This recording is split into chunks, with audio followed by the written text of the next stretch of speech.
Oh, tama ang rotation yan, diba? So zapper, zapper, MRF, nylon, tubeless.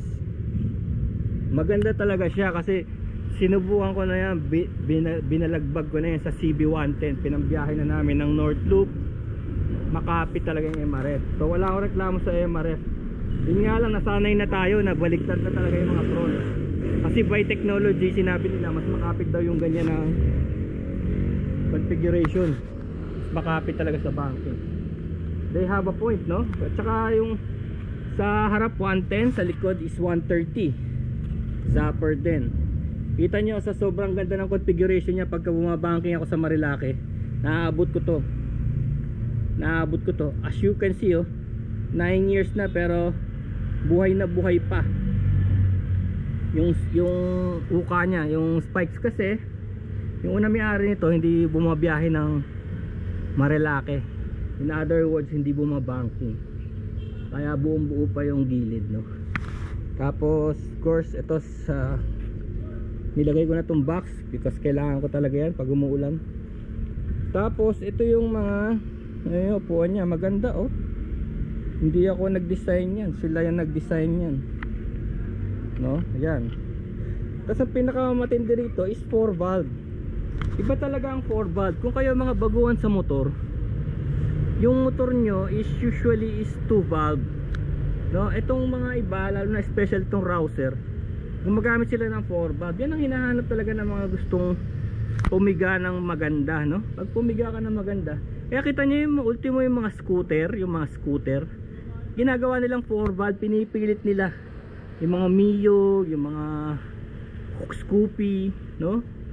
Pinipilit nilang palitan ng black, gawing 4 valve, no? Ito, hindi mo na kailangan gawin dahil ito ay 4 valve na. At ang matindi nito, yung 135 version nito na meron din ako, 4 valve na yun. The first 4 valve motorcycle na nilagay sa maliit na displacement na motor, which is a 135. Now that motorcycle runs like a 150, no? So itong 4 valve na to, sinasabi nila ang kasabay daw nito according to the vloggers, no, sa India. Kasi sa India marami talagang mas mahihilig sa atin sa motor sa India. Tingnan mo nga yung mga nagninegosyo rito sa atin, di ba? Lagi nakamotor, araw-araw, di ba? Yung mga nagpapautang na Indiano, di ba? Araw-araw sa motor yun. Rain or shine, bumabagyo, hindi, nakamotor. Mahilig talaga sila sa motor. So anyway, ang sinabi nila dito, ang kumakalaban daw dito sa 200 nito is the Apache RTR 200. Malakas din daw 4 valve. Yun nga lang, meron ditong Apache RTR, pero may friend ako na may Apache RTR. Ang hirap daw hanapan ng pyesa. Mas madaling hanapan tong Rouser, kasi itong Rouser, tignan nyo sa Shopee, Lazada, ang daming pyesa, bago pa. Ang bago pa. Sa sobrang ano na, hindi siya hard to find. Ang mga pyesa nito mura lang. Kagaya nito, leg guard. Hulaan nyo magkano? 302 a piece. So 600 lang, oh. Naka-mount na siya, oh. So yun ang maganda dito sa sa 200 NS na to. Ngayon, marami na tayong lumabas na video tungkol sa 200 NS. Marami na. Yung mga nakikita nyo, tandaan nyo, marami tayong bikes, no? Pero ito, makikita nyo, itong panel na to 200 na yon. Of course, may kill switch siya dyan. Ito yung niya, side mirror, napakaganda. Ito, meron siyang bar end. Di ko alam kung original yan o ano. Tapos ito, high-low. Ito naman, mahirap i-switch kung naka-gloves ka, pero sanayan din siguro. Ang hirap, oh, padulas kasi pataas, oh. Of course, may busina. Hindi masyado maganda, kailangan dagdagan ng isa. Yung forks nya, ito yata, I remember it right, ito dinagdag ko na to, galing to sa Ninja. Tsaka ito, of course yan, may fluid. If I remember it right, meron yan dito, oh. Meron pa yung goma dito. Tinanggal na rin ng unang humawak na ito. Tapos wala siyang tambucho na kalabas, oh. Wala, sa ilalim. Ito tambucho nya, ayan, oh. Diba? May center stand.